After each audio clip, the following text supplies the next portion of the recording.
Have you ever seen a boxing match where the boxer is knocked out and the referee starts the count of 10? The boxer is exhausted and is gasping for breath. The audience looks on, waiting to see some reaction, but gets none. He's totally out of breath. And he doesn't even respond for the first few counts. The counting goes on. And slowly, the audience starts giving up on him. And finally, as the last few counts are being called, the boxer now pulls himself up and musters all his power, all his resolve, and stands up to give the hardest and most powerful punch that he ever could. And guess what? He wins the match. Life is quite akin to a boxing match. Adversity and challenges punch you hard. And it's up to you whether you give up and fall or you rise and shine. If you're one of those people who believes in never giving up, then remember that the harder are the struggles and challenges and higher the stakes, the stronger has to be your resolve. And the harder should be your punch to victory. When I was 6 months of age, I was afflicted with polio in my right leg. Being a polio-ridden infant, the challenge of walking and running was obviously far more than meets the eye. Mocking gazes and comments from people sustained and saddened me while I was young. And I remember one fine day going up to my father after I was bullied and teased by a bunch of people. And I went up to him and I asked him, "What is wrong with me? Why do people make fun of me?" And he looked me straight in the eye and said, "There's nothing wrong with you." That moment of utterance for me was the gospel truth. And I told myself with 100% conviction that there was nothing wrong with me. And I lived with that. I found myself that my life had turned right in front of me at that point in time. And I became a positive disruptor for myself and anything that challenged the use of legs.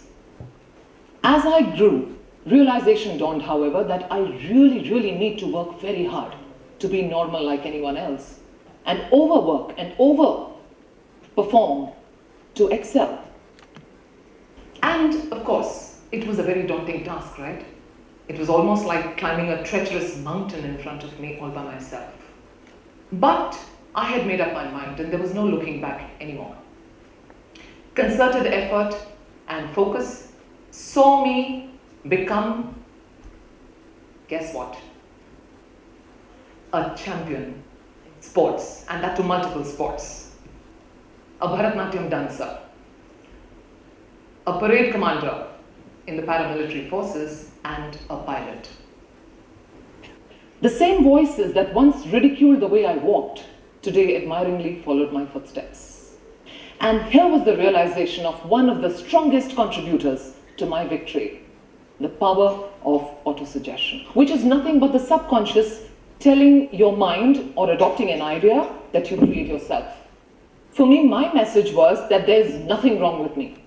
And I can contest anyone on this, and I will make sure that I work so hard that, my legs never come in detrimentally for myself. And so on and so forth, these sort of messages. But basically telling myself that there is nothing wrong with me and I can do anything that I choose to.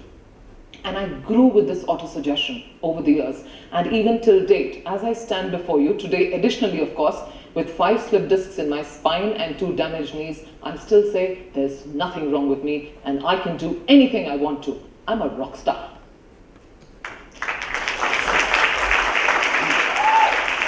Well, let's admit that simply having a desire changes nothing. A decision may change something, but perseverance and determination changes everything. Positive affirmations attach oneself to positive energy and drive a person to excel. And if you make, and understand of course, if you make the power of autosuggestion and self-belief your habit, you will find that it seamlessly translates into so many aspects of your life. If any of you believe that this is hard and you can't do it, let me clarify this. Because neuroscience has gone to prove that there is this amazing capacity and ability of the human brain to adapt and change. The beauty of neuroplasticity is that we can reinvent and reorganize ourselves better in response to external influences. And that too, without thinking that we cannot change our attributes. Isn't that beautiful?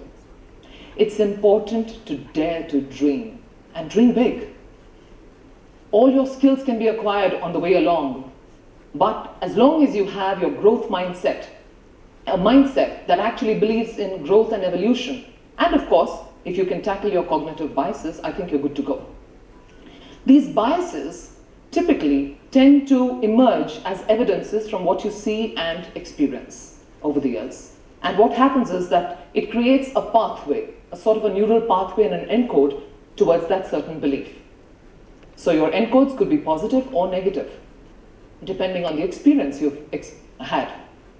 And sometimes it can date way back to your childhood.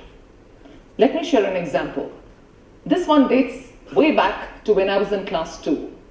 My father was in the armed forces, and he was transferred to a new city in the middle of an academic session. So I was put into a section where there were just too many students already. And obviously, my class teacher, Miss Teresa, who was also my maths teacher, didn't like it.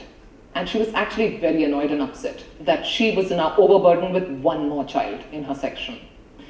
I soon became an object of her irritation, and she would time and again punish me. I'd be standing on the bench, I'd be standing out of class, and so on and so forth.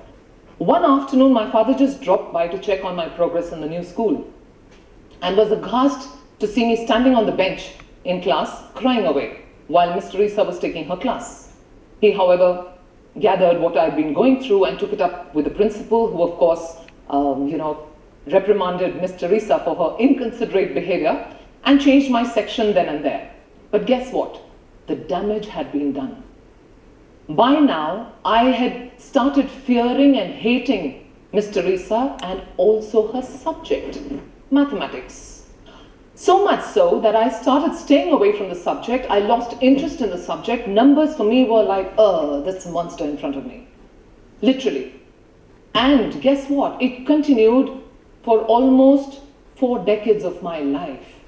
It was only much later in my 40s when I was learning psychometrics that I did a multiple intelligence test and discovered that I was a very high on logic and numerical intelligence. And all along, I believed I was useless at it, all because I had built a cognitive bias in my mind, a negative encode that said, maths is so hard, it's a terrible subject, I can't do it, it's not in my capacity. And of course, maths teachers are harsh and very, very strict. All that encoding was just thrown away in a minute when I had the evidence. So now, the psychometric assessment that finished, what I did was I revisited my past. And I slowly, rationally evaluated every single episode of that experience. I also delved into mathematics and statistics during my PhD. And I realized it's not rocket science. Numbers, bring it on. I can do it very easily. And that's how my negative encoding changed into positive encoding. And here I was, debiasing all my biases. So if any of you believe that you have any biases, you can definitely debias it. And of course, if I didn't have the evidence of the multiple intelligence test, I guess what I would have done is probably gone back and tapped into the power of autosuggestion and told myself over and over again that maths is easy, I can easily do this, blah, blah, blah, and make myself convinced till every fiber in my being would actually believe that. So you can easily do that. See, the thing is that you cannot change your past, but you can change the way you interpret your past. And the good thing is that you can actually rewire yourself and create positive encodes and move to a state of rational neutrality. Another very important aspect of the mind and attitude, which I believe really would help entrepreneurs or in your professional journey or even life as such, is curiosity. And I truly believe that this is something that is often ignored but needs to be paid more attention to. Life is full of options, opportunities, and possibilities, and we know it. But the more important thing is, are we willing to take on more than the mundane? Are we energized by challenges? Do we give 100% to everything we do despite all the odds? And so on and so forth. If the answers to such kind of questions is in the affirmative for you, it's a good start. It definitely was for me. because I was born with a bug in my head, the bug called curiosity. And this bug actually made me an avid learner for life. So much so that I spanned across diverse industries and also assumed multiple hats. I have worn multiple hats, from being an image scientist, a creative director, an entrepreneur, an educationist, a pilot, an author, and so on and so forth. And actually, the key to this journey is very, very simple. All I did was I focused on my curiosity with extreme excitement. And I kind of allowed myself to explore avenues and passions. And then discover that every single time I was learning a new diverse skill set. And the life lessons it taught me were just truly amazing. So if any of your friends do believe that you have any curiosity, any answers that you need, and you really need to move forward, delve into it and dig deep really hard. You never know what kind of magic you'll start creating. And that's really important for all of us. My curiosity led me into my research, and I realized that it led me also to innovation after innovation, so much so that I created a brand new multidisciplinary science, the science of PRIM. And along with it, consistently, scientific models and concepts that I've been giving and sharing to the world, of course. And I think that has led me to also move forward with people that I constantly have been interacting with over these years, over these decades.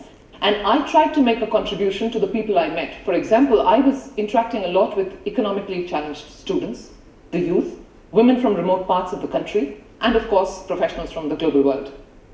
And I tried to make a difference to them, and I realized that it actually helped them.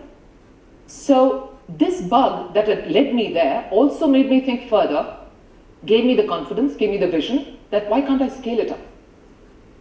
So what I did was I asked myself this question: can I create some methods in such a way that I can actually give something, make a difference in a structured, scientific, and scalable manner? I've always believed that if you have the bug of curiosity, and I believe most of us have it, combine it, if you can, with your passion and your purpose. And that's where magic will start happening for you. Because that is the area which you will suddenly find that you're now creating true impact in your own way.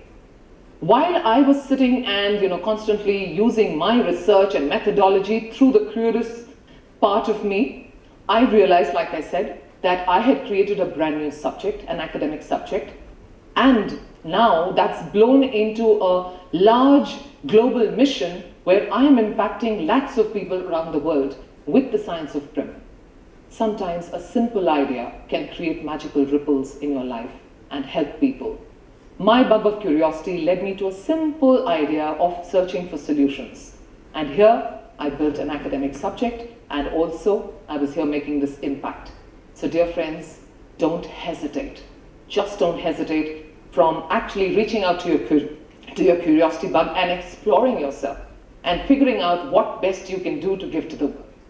In conclusion, if you want to make the largest impact, the largest personal impact that you can, and be the most powerful version of yourself, then invest in yourself continually.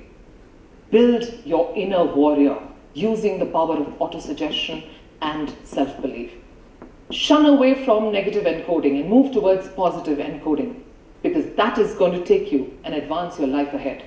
And lastly, nurture your curiosity bug, because you never know what magic you might just create with it.